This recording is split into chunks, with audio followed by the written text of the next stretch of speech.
Jesus now. పరిశుద్ధులు ప్రియులైన దేవుని పిల్లలందరికీ యేసుక్రీస్తు నామములో శుభవందనాలు తెలియజేసుకుంటా ఉన్నాను. కీర్తనకారుడైన దావీద్ మహారాజ్ గారు రాసినటువంటి 130వ కీర్తన 3-4 వచనాలు చూస్తే అక్కడ ఎలా ఉంటుందంటే, యెహోవా నీవు కనిపెట్టి చూచిన ఎడల, దేవా మా దోషముల గురించి నీ ఎదుట నిలవగలవాడు ఎవడు అని ఉంటుంది. అంతేకాకుండా అయినా సరే జనులు నీ ఎడల భయభక్తులు నిలుపునట్లు క్షమాపణ నీ వద్ద దొరుకుతుంది అని ఉంటుంది.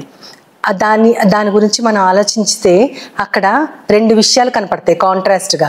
అక్కడ ప్రభువా అని అంటారు, యెహోవా అంటారు, ప్రభువా అంటారు. ప్రభువా అంటే ప్రభుత్వం చేసేవారని అంటాం. ప్రభుత్వం చేసే ఆయన, మనము ఆయనకి పాలితులమైన ప్రజలం, మనల్ని ఆయన పరిపాలిస్తూ ఉంటారు. అయితే ఇప్పటి ప్రభుత్వాలను చూసుకుంటే మనము ఇప్పటి ప్రభుత్వాల అధికారులు ఎలాంటి వారైనా సరే మనం వారికి లోబడి ఉంటాము. అది మన విధి. మనం అధికారులు ఎవరైనా సరే, వారు ఎలాంటి వారైనా సరే వారికి ఎంతో వినయంతో మనం ఉండాలి. కాబట్టి లోకాధికారులకే మనం ఎంతో వినయంతో ఉంటే, ఈ యొక్క సృష్టి, ఈ లోకము సమస్తము, సూర్యచంద్ర నక్షత్రాలు, గెలాక్సీస్, సర్వ ప్రపంచాలని సృష్టించిన దేవదేవుడు ప్రభువై ఉంటే మనము ఆయన్ని ఎంతగా ఆయనకి లోబడి ఉండాలి. కానీ మనము ఆయనకు లోబడి ఉండట్లేదు. ఎందుకంటే అక్కడే చెప్తున్నారు, నువ్వు కనిపెట్టి చూస్తే మేము చేసిన దోషాల గురించి నీ ఎదుట ఎవరు నిలవగలరు అంటే ఆయన కనిపెట్టి చూసే ప్రభువు. అయితే మనము అపవిత్రులం, ఆయన పవిత్రుడైన దేవుడు, మనమైతే నీతి లేని వారము. ఆయన కనిపెట్టి చూస్తే ఎవ్వరు కూడా ఆయన ఎదుట నిలవలేరు. అంటే అక్కడ దేని గురించి ఆయన మాట్లాడుతూ ఉన్నారంటే, దేవుడు దీర్ఘశాంతుడు అని మనకు తెలుసు. ఆయన ఇప్పటికీ కూడా మన వైపు ఎంతో శాంతంతో జాలి చేసుకుని ప్రతి ఉదయము నూతనంగా పుట్టే ప్రేమతో ఆయన మనల్ని చూస్తూ ఉంటారు. మనల్ని ఆయన ప్రేమించాలంటే ఒక్క కారణం కూడా లేదు. అయినా సరే ఆయన మనల్ని ఎంతో ప్రేమగా, కొత్తగా మన పట్ల ఆయనకి వాత్సల్యం పడుతూ ఉంటుందంట. అంటే చిన్న బిడ్డల పట్ల మనకి ఎలా వాత్సల్యం పడుతుంది, వారు తప్పు చేసినా సరే వారికి తెలియదులే, తెలుసుకునే వయసు వస్తుందిలే అని మనం ఎలా అయితే కొత్తగా వారిని మళ్ళీ ముద్దు చేస్తామో, దేవుడు కూడా మనల్ని అటువంటి ప్రేమతోనే పరికిస్తూ ఉంటాడు. ఆయన అలా చూస్తూ ఉన్నప్పుడు కనిపెట్టి చూచిన ఎడలా ఉంది. అంటే ఆయన సరిగ్గా చూడట్లేదు మనల్ని, మన పట్ల దీర్ఘశాంతంతో ఉన్నారు కాబట్టి ఆయన మనం ఎప్పటికైనా మార్పు చెందుతామని, తన కుమారుడి ద్వారా మనము రక్షణ పొందాలని ఆయన నిత్య ప్రణాళికతో మనల్ని ప్రేమిస్తూ ఉన్నారు. కానీ నిజంగా ఆయన కనిపెట్టి చూస్తే మనం చేసిన దోషాలు, పాపాలు, అపరాధాలు అన్నీ ఆయన లెక్కిస్తా కూర్చుంటే ఎవ్వరు కూడా ఆ పవిత్ర మూర్తి ముందు, ఆ వెలుగు దేవుని ముందు ఎవ్వరు నిలవలేరు. అయినా సరే జనులు నీ యొద్ద క్షమాపణ దొరుకుతుంది అని చెప్తున్నారు. క్షమాపణ దొరుకుతుంది కాబట్టి వారికి నీ పట్ల భయభక్తులు ఉంటాయి అని చెప్తున్నారు.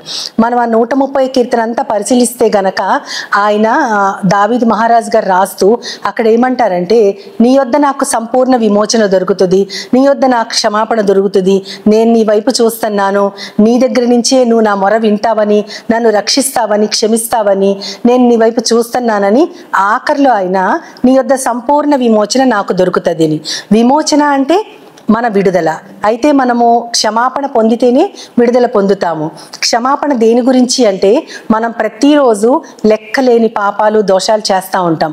దానిలో మనం కూరుకుపోయి ఉన్నప్పుడు మనల్ని ఆ పాపాల నుంచి మనల్ని బయటకు తీసుకురాగల వారు ఎవ్వరూ లేరని మనం ఎంతో కృంగిపోతూ ఉంటాం. అది ఎలా అంటే, మనకి ఆర్థిక సమస్యల వల్ల మనం అప్పులు చేసాము అనుకోండి, అప్పు మీద అప్పు మనకి ఎక్కువైపోతూ ఉంటుంది. దాని నుంచి మనకి విడుదల కలగదు. ఇక మనం ఈ అప్పుల భారంతోనే కృంగిపోతా ఉన్నప్పుడు ఒకానొక మహానుభావుడు వచ్చి మీ అప్పంతా నేను తీర్చేస్తానన్నప్పుడు ఎంత తేలికతో ఉంటుంది హృదయము. అటువంటి అప్పులే మన తప్పులు అన్నమాట. మన తప్పులు రోజు రోజుకి పెరుగుతూ ఉన్నప్పుడు దేవుడు తానే మన తప్పుల్ని క్షమించి దానిని మరన్నిటికీ జ్ఞాపకం చేసుకోడు ఆయన.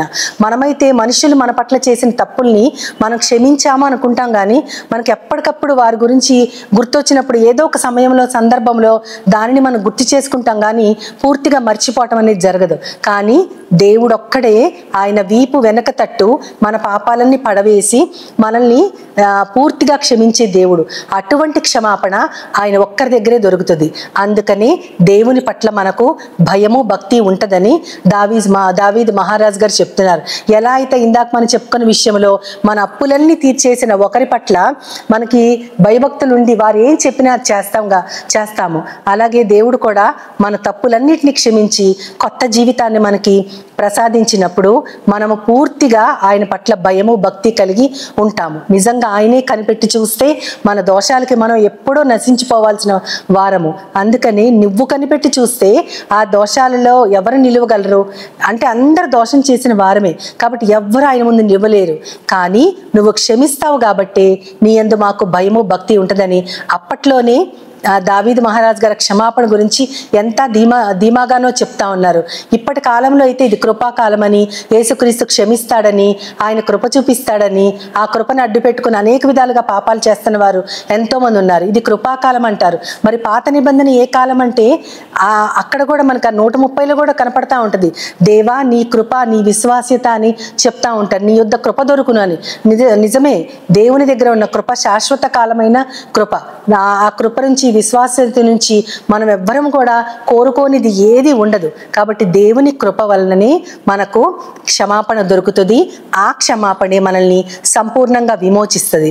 కాబట్టి మనము ఆయన యందు భయభక్తులు కలిగి ఉంటాము.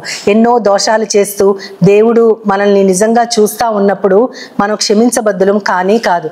కానీ ఆయన కనిపెట్టి చూడట్లేదు మనల్ని. మనము మాత్రం మన పాపాలలో విచ్చలవిడితనంగా ఉన్నాం. నిజంగా కనిపెట్టి చూస్తే మనం ఎప్పుడో నాశనానికి గురవ్వాల్సిన వారం. కానీ ఆయన మనల్ని కనిపెట్టి చూడట్లేదు. నిత్యము కొత్తగా వాత్సల్యత పుడుతూ కుమారుడైన యేసుక్రీస్తు ద్వారా ఆయన ప్రతి పాపాన్ని మనల్ని క్షమించి మనల్ని పవిత్రీకరిస్తున్నారు. కాబట్టి ఆయన యొద్దనే మనకి క్షమాపణ దొరుకుతుంది. క్షమాపణలోంచి మనకి సంపూర్ణ విమోచన కలుగుతుంది. ఈ విమోచన మనం అందరము కలిగి ఉండాలంటే ప్రభువా అని మనం పిలిచినప్పుడు మన మీద ఆయన ఒక్కరే ప్రభుత్వం చేయగలవారు, ఆయన ఒక్కరే క్షమించగలవారు. ఆయన మాత్రమే సంపూర్ణంగా మనకున్న గిల్టీ కాన్షియన్స్ నుంచి తప్పిస్తూ మనం ఏ విధమైనటువంటి ఆలోచనలు, పాత తప్పుల గురించి ఆలోచన లేకుండా కొత్త జీవితం గడపడానికి ఆయన ఇచ్చిన ఆ క్షమాపణ కోసం మనకి భయము భక్తి కలిగి ఉంటామని ఖచ్చితంగా గుర్తు చేసుకుంటూ ఆ విధమైన విమోచనని క్షమాపణని మనము దూరం చేసుకోకుండా ఆయన కృప కోసం కనిపెడుతూ చిన్న ప్రార్థన చేసుకుందాం. ప్రేమ నమ్మకం గల నా ప్రియ పరలోకపు తండ్రి, నాయన నువ్వు దోషాలను కనిపెట్టి చూస్తే నీ ముందు ఎవ్వరు నిలబలేరు ప్రవ్వా. అయినా నీ కృపే మాకు శాశ్వతం ప్రవ్వా. నువ్వు ఒక్కడవే మా పాపాలని క్షమించగలవు. ఆ క్షమాపణ వలన మాకు నీ యందు భయభక్తులు కలుగుతుంది ప్రవ్వా. పవిత్ర మూర్తి అయిన నీ మార్గంలో మేము ప్రయాణించడానికి మా పట్ల నీ కృప చూపించమని నన్ను మమ్మల్ని అందరినీ కూడా నీ చేతులు కప్పచెప్పుకుంటూ నీ ప్రియకుమారుడు నా ప్రియ ప్రభు అయిన యేసుక్రీస్తు వారి ద్వారా కోరి ప్రార్థిస్తున్నాను పరమ తండ్రి. ఆమేన్, ఆమేన్, ఆమేన్. వందనాలు. Jesus now is all.